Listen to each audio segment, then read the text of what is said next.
Ladies and gentlemen, boys and girls, children of all ages, welcome to the channel. It's your boy, World of Wrestling, here today to discuss about AEW Dynamite, March 13th, 2024, actually.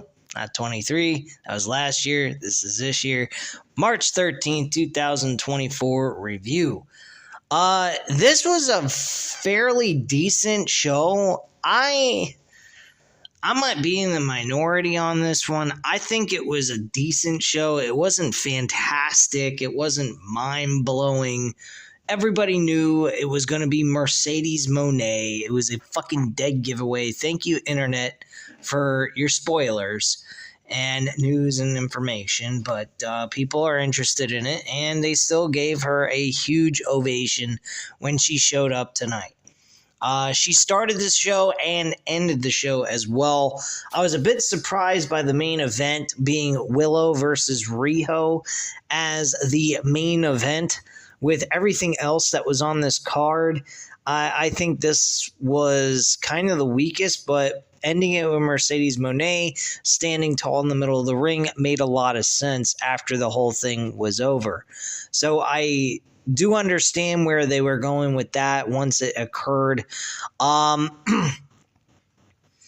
think the Mercedes Mone is going to be a great asset to AEW's women's division.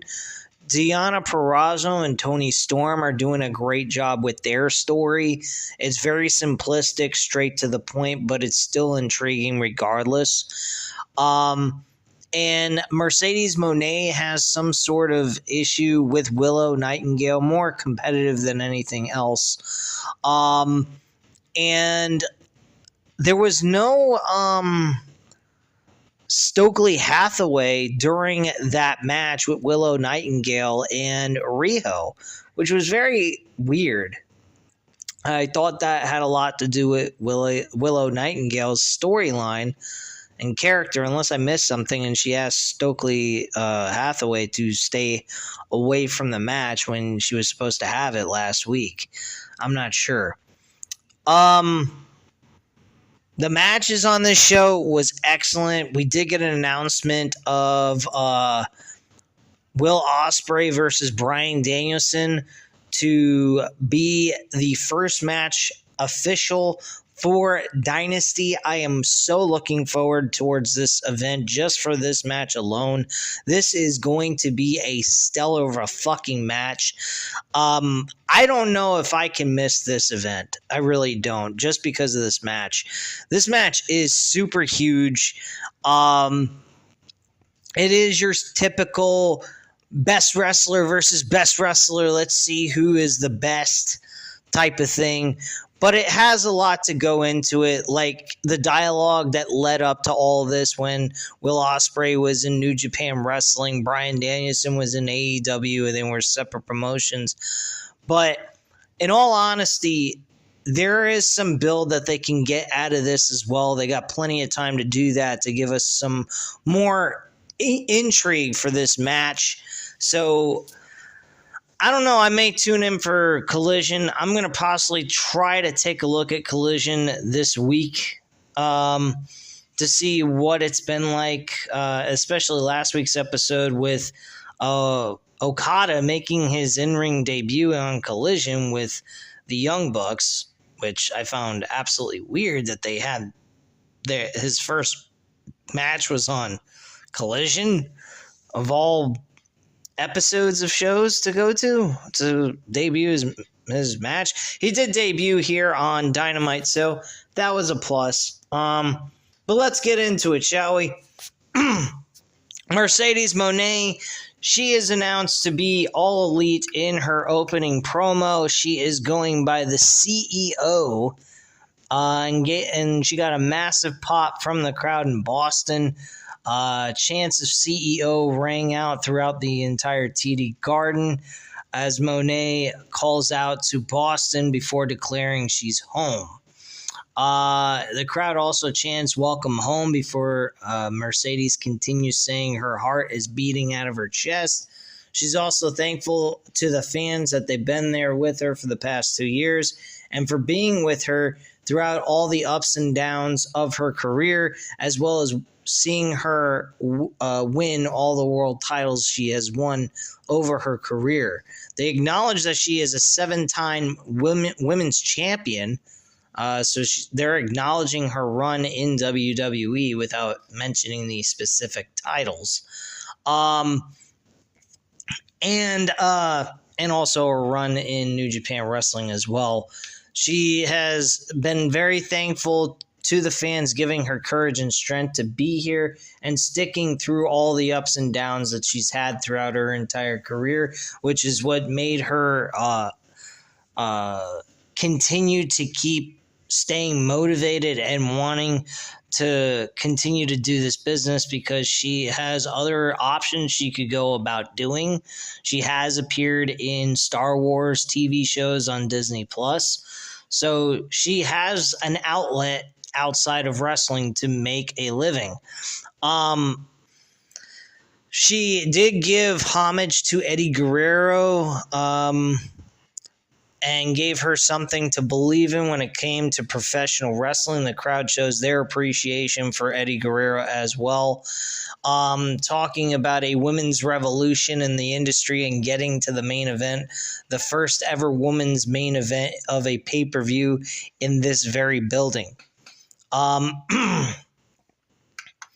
She talks about taking care of her brother and struggling to chase her dreams, heading to Chaotic Wrestling to pursue a dream of becoming the greatest female wrestler of all time. If she can chase her dream, so can you. So she was giving friendly advice and optimistic view to stay hungry and keep chasing for your dreams, whatever it may be, and so forth, being a real role model and so forth towards the fans. And then she says, so let's get down to business. Mercedes says she is in AEW because she needs to be here. That's definitely a fact. AEW could really use her help when it comes to women's division, because AEW is the only place where the revolution can be global. She can't wait to tear it up with the women on the roster before talking about tonight's match, referred to as the main event by the CEO between Willow Nightingale and Riho. Mone talks about having unfinished business with Willow, referring to their match at New Japan Pro Wrestling Resurgence last May, before announcing that Mercedes is All Elite. We get the All Elite graphic on the screen as she welcomes the arrival of the CEO. After a quick video package about things leading into tonight, we go backstage with Renee.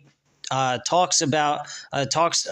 talks to Samoa Joe about defending his AEW World Championship against Wardlow tonight, and Joe says he hasn't forgotten what happened the last time they got into the ring, promising to retain his title. Samoa Joe doesn't lose titles in the Garden. A video package is then shown, a moral, literal story time with Adam Cole, baby, who talks about the rise of Wardlow ahead of his challenge for the AEW World Championship. What a fucking joke. You're going to have this kind of video package. You know for a fact Wardlow is in no position to win the fucking title. You're on a damn fucking Dynamite episode where you're going to have Samoa Joe defend the title against Wardlow for him to ultimately lose to Samoa Joe. What is the fucking point of Wardlow challenging for this belt? I was saying this was a joke, and it was. It was a good match, but the positioning of Wardlow in this situation is terrible. You are not helping this man get built up in the position he needs to be in so that he is a believable champion. You have him challenge for world titles, so he's going to lose for the world title. And then what? He starts back at the bottom and works his way back up again. What is the fucking point? And besides, these are two fucking heels going at it. I don't care what anybody says. Samoa Joe's a heel, and so is Wardlow. So you had two heels going at it over a world title. You couldn't save this for fucking Dynasty. I mean, regardless, Samoa Joe is going to still retain. So at the end of the day, like I said, in the very beginning of Revolution, before this even came about, Wardlow should not have been winning that match. And he did. Now he's starting from the bottom again, working his way back to the top. And we're supposed to believe that this guy's a monster of destruction when he fucking loses by submission and fucking passes out once again. And yet still can't even beat Samoa Joe. I mean, like, what the fuck is this shit? This is the one thing I did not like about this show, and I knew I wasn't going to like it to begin with, and I was right. It was going to be the opening fucking contest of the show, the very first match we were going to see, and the match was a banger. I won't deny them of that. But, again, the positioning of Wardlow is a bad position that they put Wardlow in, and now he is back in the same position he was where he started. None of this shit makes any fucking sense to me as to why they continue to take a star like Wardlow, who's got an old school body physique that WWE will drool over and probably will push him to the fucking moon by 2 years of his time being there, and you're gonna put him in this. Like, what the fuck, AEW? You're losing out on another young star like Wardlow.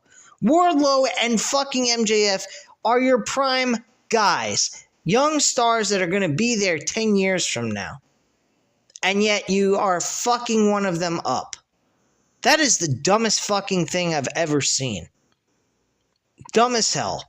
I don't know what the fuck they're doing with Wardlow, but again, like I said, Wardlow should have not won that fucking 6-pack challenge, 8-pack challenge, whatever the fuck challenge you want to call it, and won that match. He should have not won. He shouldn't have been involved in the pinfall finish. Someone else should have won. Samoa Joe should have had an easy squash title defense, or at least a decent one that it was back and forth like this was, and Samoa Joe comes out on top still. Wardlow should not have been challenging for this title. Period. But let's move on. Backstage, we had Alex Marvez tries to ask Okada why he affiliated with the Elite, but Nicholas tells him to use the Rainmaker's full name before Matthew talks up how big a deal it is to be Elite. Okada keeps things simple by giving Pac, Penta, and Kingston a warning ahead of their trios match later. He then tells Marvez to tell Matthew happy birthday, and he goes, no, sing the song Happy Birthday, which Marvez starts to do as we go to a commercial break. That was fucking hilarious. I am loving this Okada heel. This is funny as shit. He has got a personality. He's not speaking fluent English yet, but we can at least understand him when he talks. And he's coming across perfectly. They're utilizing him perfectly. This is one thing that AEW did tonight that I absolutely loved. And then they had that trios match, which came up late, a few minutes later after commercial break, where we saw Eddie Kingston, Pac, and Penta El Zero Meadow versus Okada, Matthew Jackson, Nick Jackson in a trios match, which, folks, was a fucking barn burner of a match. Very enjoyable stuff. Great action overall by everybody in this match, and Okada won for his team with the Rainmaker clothesline. A low blow came about before that by, I believe it was Nick Jackson who did it. He delivered the low blow to Eddie Kingston, and then the Rainmaker clothesline by Okada to get the pinfall and the win. The Elite regroup on the ramp to celebrate as they go to a commercial break, and we are getting a Continental Championship between Eddie Kingston and Okada next week, along with the TNT World Champion or TNT Championship in an I Quit match, which of course will be the main event for next week's Dynamite. I'm not totally okay with this match being booked so soon. I think this match should be booked for Dynasty between Okada and Eddie Kingston for the Continental Championship. It is definitely, to me, a pay-per-view quality match. We just need some sort of build. given to these two men to make it more valuable than just a regular match.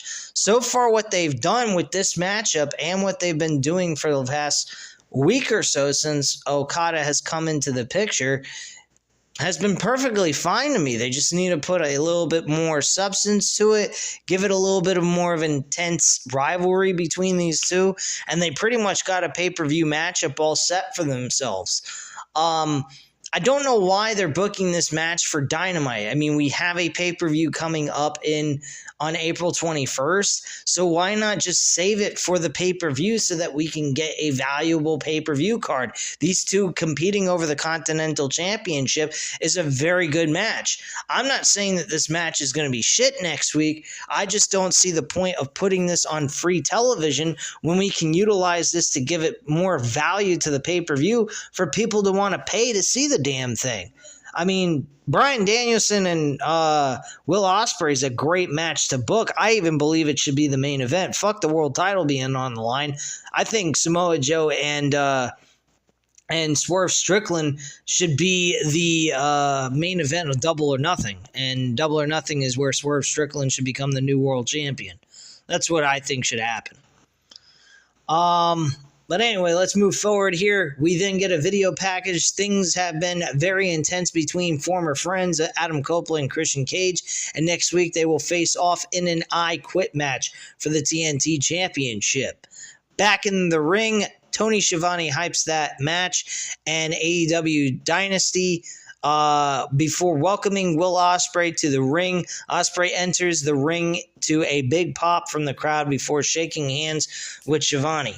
Ospreay says he wanted to talk to the beautiful people of Boston, hyping how important this match to Dynasty is to him. He wanted to emulate Bryan Danielson and appreciates the American Dragon is a fan of his work. He had a chat with Danielson after his match against Kenny Omega, where everyone talked about the Tiger Driver 91, and Bryan asked Ospreay if it was worth it, to which Will had replied at the time it was. Ospreay respects Danielson, but this match means a lot more to him and the people cheering him on. Since he arrived in AEW, there has been a phrase following him, restore the feeling, and Ospreay says he is the feeling. I agree. He has got a huge ovation from this crowd. These crowds are loving the shit out of Ospreay, and he is delivering the best matches out of everybody on these cards. Every single fucking time he is in that ring. He puts his body, his soul, his heart into those matches, each and every one of them, whether it's a low-end guy on the roster or the same guy at the top of the roster with him. He does everything he can to make that a 5-star fucking classic. The match he had last week against Kyle Fletcher was beautiful fucking match. Excellent matchup. Great fucking action overall. Made Kyle Fletcher look like a fucking amazing wrestler. And Will Ospreay is the fucking shit. Hands down. My biggest concern about his in-ring wrestling is that his style may end up ending his career prematurely. And I don't think he deserves to do that to himself. I think he really should focus on possibly toning it down a bit when it comes to week-to-week televised matches. Now, if they want to restrict his match intake, having him wrestle maybe once or twice a month, then yeah, I'm totally cool with him going all out and doing what he wants to do.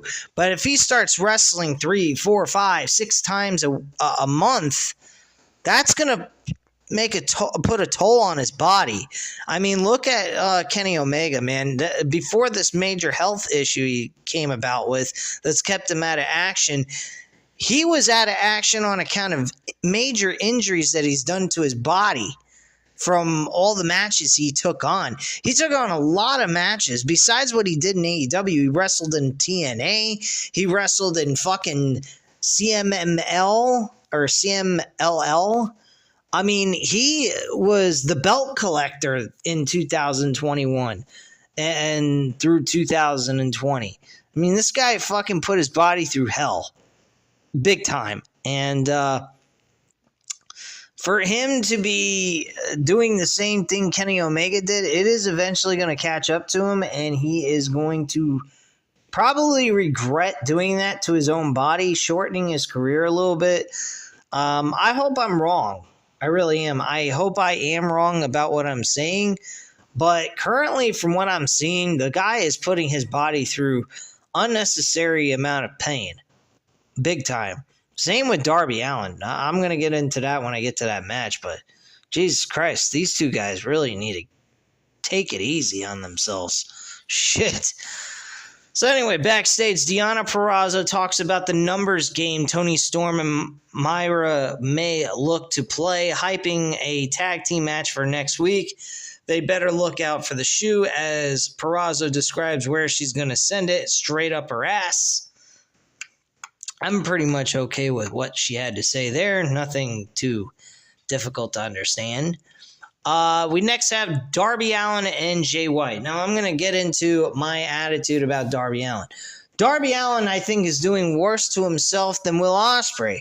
I think if Will Ospreay put himself through a fucking plate glass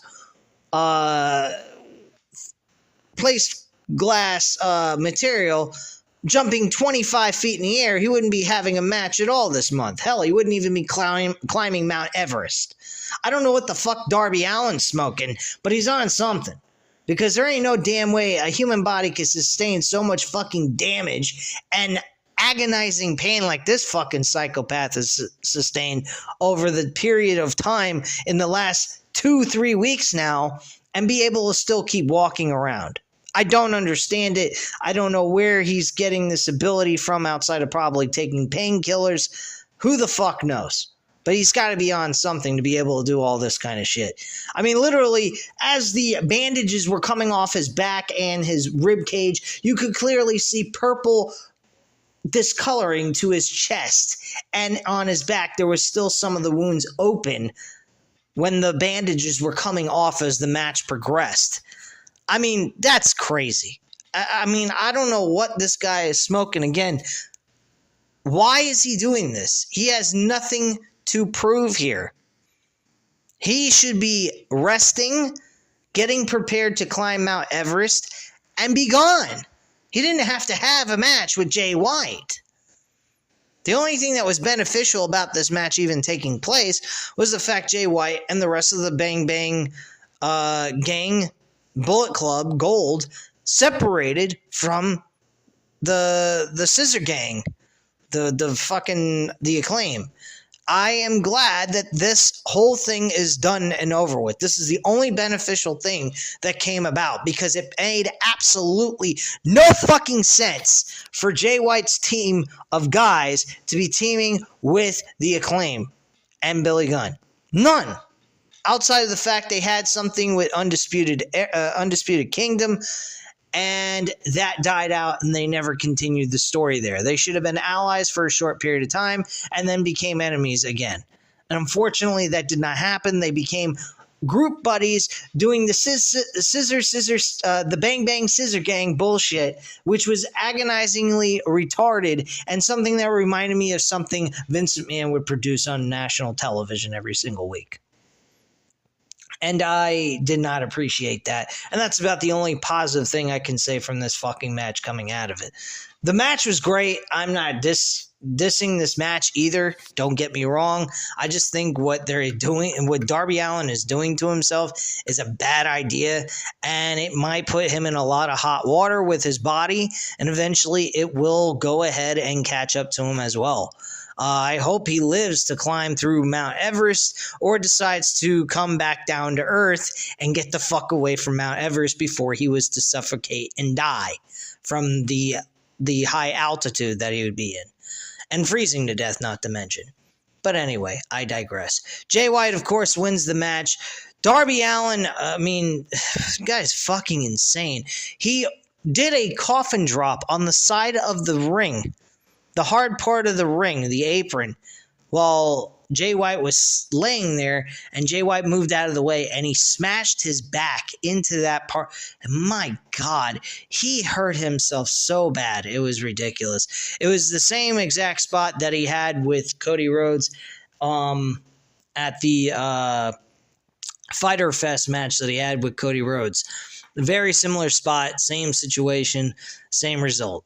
And then he finally gets up by the count of 9, wasn't moving at all, jumps back in the ring, and gets the Blade Runner finishing maneuver for the win by Jay White, and Jay White comes away with a victory. Very good match, but again, Darby Allin's putting himself through hell. After the match was over, Bullet Club Gold briefly celebrate before Jay looks to extend a hand to Darby, but instead it's a Bullet Club beatdown. They grab a chair from ringside with the intent of shattering Darby's ankle before he looks to climb Mount Everest, but the Acclaim run down the ramp, seemingly to stop their Bang Bang Scissor Gang friends, which they are no longer, thank goodness. So there seems to be dissension among the group, and the Acclaim help Darby out of the ring, as Billy Gunn takes the bat away from Jay, who grabs a steel chair and levels him with it as well. Beautiful. Fucking love it. Acclaim set Darby down to go after Bullet Club Gold, who level the Acclaimed as well. They then bring Darby back in the ring, attacking the ankle before standing tall as we go to a commercial break. So there you go. Great match, though, between these two guys. I absolutely love the match. Next up, we had Hook and Chris Jericho versus the Gates of Agony, Bishop Khan and Toya Leona. Don't know who the two of these fucking guys are, but Chris Jericho and Hook were pretty good in this match. Solid match. This led to a backstage segment where we get an announcement that Hook and Chris Jericho will go at it one-on-one at next week's episode of Dynamite. That is a match I'm heavily interested in seeing how Hook does against a name like Chris Jericho and see how well this goes. Because this looks like it's going to be a good matchup. I'd give them at least 10 minutes. 10 minutes, maybe even 15. Give them the opener of the show and kickstart it with them. That's what I'd do. That's just my viewpoint. Anyway. Next up, we had Riho versus Willow Nightingale in the main event. This was whatever. I didn't particularly give two flying fucks. The only thing that was meaningful was after the match. Willow Nightingale won the match anyway. She celebrates before checking on Riho, showing respect before Riho leaves the ring, and Willow climbs the turnbuckle to continue the celebration until the lights cut out. When they come back on, Julia Hart appears on the ramp and Sky Blue blindsides Willow with a chop block. Hart enters the ring as they start beating Nightingale down, but the arrival of the Mercedes Mone puts a stop on things.